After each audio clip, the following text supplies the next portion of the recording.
L'autre jour, je me suis souvenu de pourquoi je faisais de la photographie. Quand j'ai repensé à ce jour où j'avais 17 ans à peu près, et que quelqu'un m'a dit que mes photos lui plaisaient beaucoup. Cette personne, c'était un photographe, et je me souviens que ces mots avaient eu un fort impact en moi, et je pense que ma passion pour la photographie, quelque part, a commencé ce jour-là. Alors, aujourd'hui, je me pose une autre question. Je me demande si ce que je fais est toujours authentique. Est-ce que ça correspond toujours à ce que j'aime et est-ce que ça correspond toujours à ce que je suis?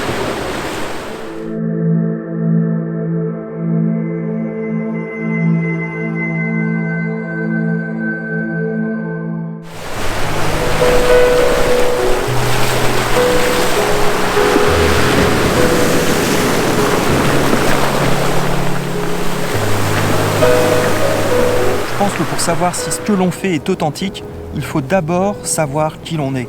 La connaissance de soi favorise l'authenticité. Parce que vous voyez, ce que vous allez mettre dans votre œuvre, c'est une partie de vous-même. Donc si vous ne connaissez pas qui vous êtes, vous ne pourrez pas y mettre véritablement une partie de vous. Alors la connaissance de soi favorise aussi l'estime de soi et la confiance en soi. Et ça c'est important dans le travail artistique parce que de cette manière, vous restez fidèle à vous-même et vous faites réellement quelque chose qui vous plaît et qui a du sens pour vous. Je m'aperçois que peu de personnes savent vraiment qui elles sont au fond d'elles-mêmes.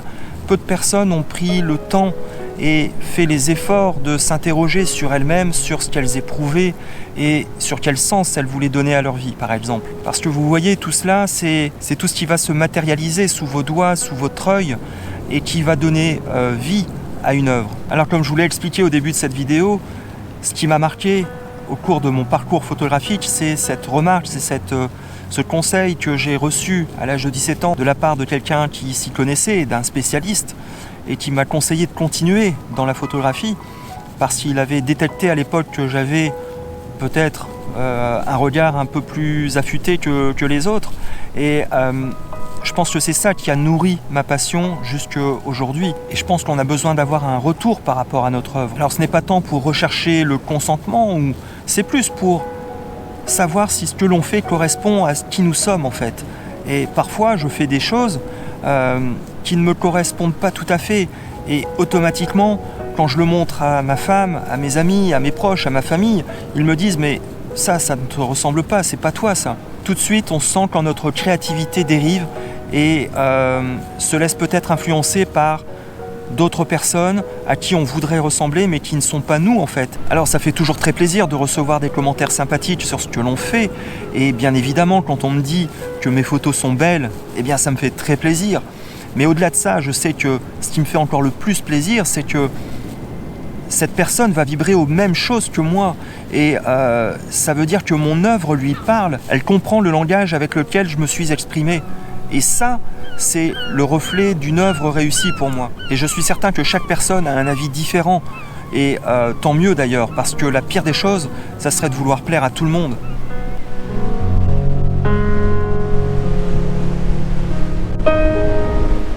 Alors je suis convaincu que rester authentique, c'est aussi savoir rester original. Rester original parce que, en fin de compte, encore une fois, c'est une partie de nous-mêmes que l'on va projeter dans notre œuvre. Alors le danger justement, c'est quand on ne sait pas qui on est, eh bien c'est d'aller copier les autres, d'aller imiter ce qui se fait ailleurs parce que c'est tendance, parce que certaines personnes ont du succès, et c'est vrai, et à juste titre, parce qu'elles sont originales, elles sont authentiques. Mais en essayant de les copier, on ne fait rien d'autre que les imiter mal. Et ça se ressent tout de suite, puisque à partir de ce moment-là, on cesse d'être qui on est pour devenir quelqu'un d'autre. En fait, on endosse un costume et c'est pas du tout nous. Et à l'heure des réseaux sociaux, Instagram en tête, il n'a jamais été aussi facile que d'imiter les autres parce que tout est très accessible. Le vrai drame se joue en fait sur le terrain. Il y a certains sites naturels qui sont devenus tellement touristiques à cause de cela que tout est dénaturé et il n'y a plus aucun charme vraiment à aller dans ces endroits-là. Alors ça me fait penser à autre chose, c'est que certaines personnes sont toujours attirées par la gloire, les paillettes, l'argent. Et donc en essayant d'atteindre ses buts, elles se perdent quelque part en chemin. Parce que je pense que les véritables artistes, dans n'importe quelle forme d'art, font d'abord des choix pour eux-mêmes et créent des œuvres d'abord pour eux-mêmes. Qu'à voir certains grands acteurs avec le choix de certains rôles qui ne sont pas du tout bankable, ou alors des musiciens qui sortent des albums qui ne rencontrent pas le succès, mais qui sont très intimes et qui ne plaisent qu'à une toute petite partie de la population.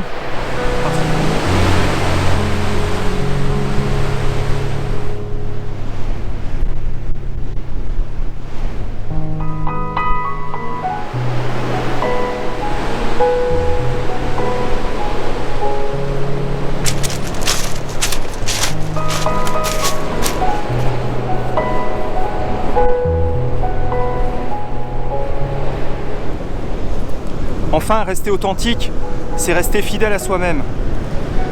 Parce qu'une œuvre, c'est très personnel, et peu importe ce qu'en diront les autres. Mais comment réussir à le faire si on ne sait pas qui on est, si on copie les autres, et si on ne sait pas rester fidèle à soi-même?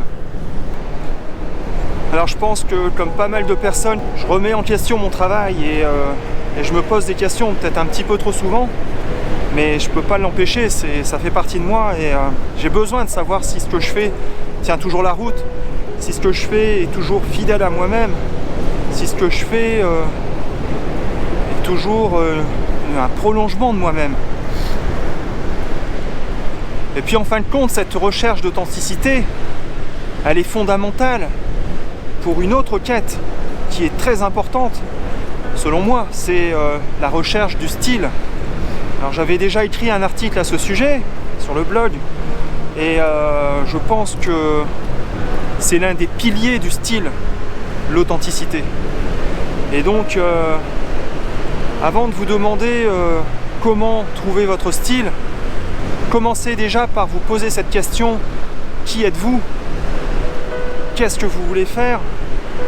Qu'est-ce que vous voulez exprimer à travers vos œuvres? Et je suis convaincu que quand vous aurez une vision un peu plus claire de vous-même, eh bien vos œuvres deviendront beaucoup plus claires et beaucoup plus authentiques aussi. Et le style viendra avec, naturellement. Alors voilà, aujourd'hui, pas de conseils pratiques, pas de tutos, pas d'astuces, mais plutôt des pensées, des réflexions qui trottent dans ma tête régulièrement, hein, chaque fois que je fais de la photo, quand je suis à l'extérieur, comme aujourd'hui. Eh bien, je me pose ces questions toujours. Je ne peux pas m'en empêcher, encore une fois. Et j'espère que d'avoir posé ces questions à voix haute, eh bien, ça vous aidera aussi à avancer de ce côté-là, à y voir un peu plus clair dans ce que vous voulez faire et dans ce que vous voulez exprimer. Et parce que je pense que finalement ce qui compte c'est de savoir qui on est pour savoir comment l'exprimer.